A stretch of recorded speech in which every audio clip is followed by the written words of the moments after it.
Hello बच्चों, let's read the question and the question says in which of the following chemical species all bond lengths are equal. Option A IO6 5 minus, option B BRF F3, option C SF4 and option D IF7।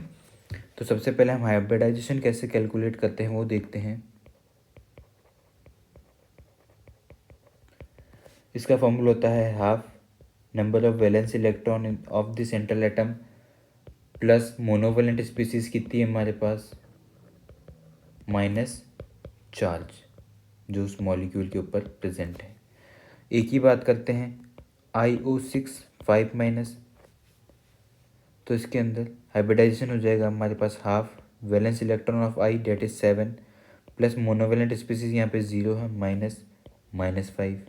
तो इसको अगर solve करते हैं तो यहाँ आता है हमारे पास 12 divided by 2 6 that is sp3d2। इसका हाइब्रिडाइजेशन आ जाएगा। इसकी स्ट्रक्चर बनाते हैं तो आई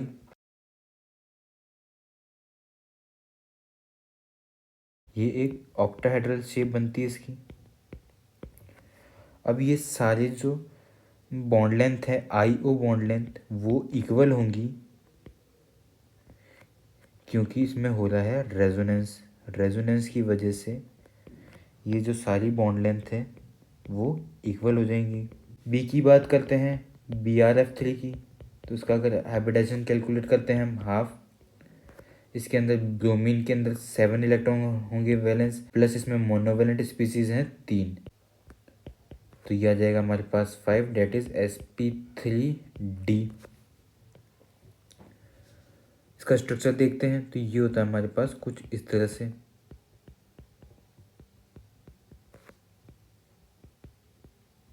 ये जो दो फ्लोरीन एक्सेल पोजीशन के ऊपर हैं इनकी बॉन्ड लेंथ अलग होती है और इक्विटोरियल पे जो फ्लोरीन प्रेजेंट है उसकी बॉन्ड लेंथ अलग होती है।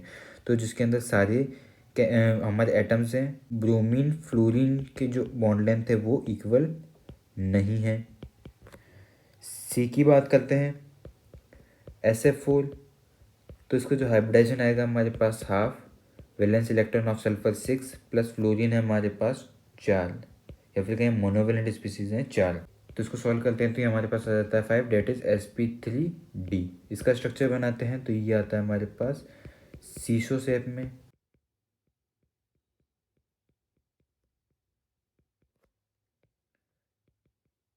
इसके अंदर भी यही है, जो एक्सियल पोजीशन पे fluorine sulphur and fluorine bond आता है वो अलग आएगा और जो इक्विटोरियल पे सल्फर फ्लोरीन बॉन्ड है वो अलग आएगा, तो इसके अंदर भी बॉन्ड लेंथ इक्वल नहीं होगी। डी की बात करते हैं IF7, तो जो इसका हाइब्रिडाइजेशन होगा वो होगा हमारे पास हाफ 7 उसके valence electron plus 7 monovalent species that is solve करते हैं इसका आता है 7, तो sp3d3। इसका जो स्ट्रक्चर बनेगा उसमें आई सेंट्रल मेटल एटम होगा, इसके पेंटागन के हर कॉर्नर पे एक फ्लोरीन प्रेजेंट होगा एंड 2 फ्लोरीन इसके एक्सियल पोजीशन प्रेजेंट होंगे। तो इस ये जो स्ट्रक्चर बनता है पेंटागोनल बाइपिरामिडल। इसके अंदर भी यही होगा, एक्सियल पोजीशन पे जो फ्लोरीन प्रेजेंट है उनकी बॉन्ड लेंथ अलग होगी और जो इक्विटोरियल पे प्रेजेंट है उनकी बॉन्ड लेंथ अलग होगी। तो इसके अंदर सभी जो हमारे फ्लोरीन हैं आयोडीन फ्लोरीन बॉन्ड है वो इक्वल लेंथ के नहीं होंगे। हमसे क्वेश्चन में यही पूछा था कि वो स्पीसीज बताएं जिसके अंदर सारी बॉन्ड लेंथ इक्वल आ रही हैं, तो वो है हमारा IO6 5 माइनस जिसके अंदर आ रही है। BRF3 की बात करें तो इसके अंदर नहीं होती, SF4 के अंदर भी नहीं होती है, ऑप्शन डी IF7 के अंदर भी नहीं होती है। तो हमारा करेक्ट आंसर हो जाएगा ऑप्शन ए, जिसके अंदर ड्यू टू रेजोनेंस सारी जो IO बॉन्ड लेंथ्स हैं वो इक्वल हो जाती हैं। Hope understood it well, all the best.